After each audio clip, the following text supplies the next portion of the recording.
સુરત પાલિકાના લિંબાયત ઝોનમાં રિઝર્વેશન પ્લોટમાં ધાર્મિક બાંધકામ સહિતના દબાણ દૂર કરતા સ્થાનિકોનો વિરોધ. સુરત મહાનગરપાલિકાના લિંબાયત ઝોનમાં પાલિકાના અનામત પ્લોટ ઉપરાંત અન્ય જગ્યાએ થયેલા દબાણ દૂર કરવાની કામગીરી ઝોન દ્વારા હાથ ધરવામાં આવી હતી.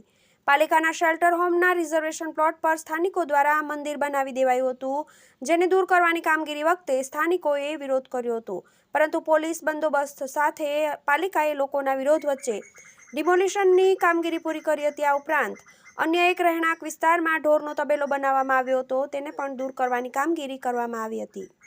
સુરત પાલિકાના લિંબાયત ઝોનમાં રિઝર્વેશન પ્લોટમાં ધાર્મિક બાંધકામ સહિતના દબાણ દૂર કરવાની કામગીરી આજે હાથ ધરવામાં આવી હતી. સુરત પાલિકા દ્વારા છેલ્લા કેટલાક સમયથી પાલિકાના અનામત પ્લોટ પરના દબાણ દૂર કરવાની કામગીરી હાથ ધરવામાં આવી છે. આ કામગીરીના કારણે પાલિકાને વિવિધ પ્રોજેક્ટ માટેની જગ્યા મળી રહી છે. લિંબાયત ઝોન દ્વારા મહાપ્રભુનગર ખાતે શેલ્ટર હોમ માટે રિઝર્વેશન માટેની જગ્યામાં 10 વર્ષ પહેલા મંદિર બનાવી દેવામાં આવ્યું હતું. આ મંદિરનું ડિમોલિશન માટેની કામગીરી પાલિકાએ શરૂ કરી હતી.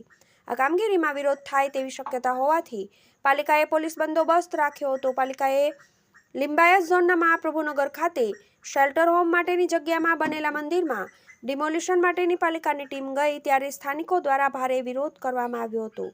સ્થાનિકોનો વિરોધ વચ્ચે પાલિકાએ પોલીસ બંદોબસ્ત સાથે મંદિરના ડિમોલિશનની કામગીરી પૂરી કરી હતી. આ ઉપરાંત લિંબાયત ઝોનમાં આવેલા pre TP scheme number 40 Limbayat Dindoli ફાળવેલ પ્લોટ નંબર 69માં આવેલ શાંતિનગર 2ના સબ પ્લોટ નંબર 1 પાસે આવેલ ખુલ્લી જગ્યામાં તથા લાગુ ફાળવેલ પ્લોટ નંબર 59માં આવેલ આસપાસ નગરની ખુલ્લી જગ્યામાં દબાણ કરી અનધિકૃત ગેરકાયદેસર રીતે તબેલો બનાવી દેવામાં આવ્યો હતો.